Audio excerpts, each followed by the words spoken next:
त्रिदलं त्रिगुणाकारं त्रिनेत्रं च त्रियायुधं त्रिजन्म पापसंहारम् एकबिल्वं शिवार्पणम् त्रिशाखैः बिल्वपत्रैश्च अच्छिद्रैः कोमलैः शुभैः तव पूजां करिष्यामि एकबिल्वं शिवार्पणम् कोटिकन्या महादानं तिलपर्वतकोटयः काञ्चनं शैलदानेन एकबिल्वं शिवार्पणम् काशीक्षेत्रनिवासं च कालभैरवदर्शनम् प्रयागे माधवं दृष्ट्वा एकबिल्वं शिवार्पणम् इन्दुवारे व्रतं स्थित्वा निराहारो महेश्वर नक्तं हौष्यामि देवेश एकबिल्वं शिवार्पणम् रामलिङ्गप्रतिष्ठा च वैवाहिककृतं तथा तटाकादि च सन्तानम् एकबिल्वं शिवार्पणम् अखण्डबिल्वपत्रं च आयुतं शिवपूजनम् कृतं नाम सहस्रेण एकबिल्वं शिवार्पणम्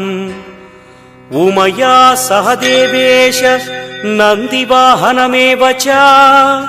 भस्मलेपनः सर्वाङ्गम् एकबिल्वं शिवार्पणम्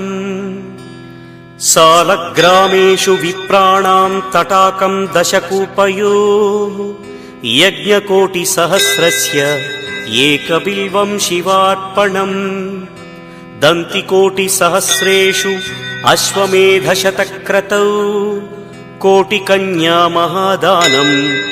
एकबिल्वं शिवार्पणम् बिल्वानां दर्शनं पुण्यं स्पर्शनं पापनाशनम् अघोरपापसंहारम् एकबिल्वं शिवार्पणम् सहस्रवेदपाठेषु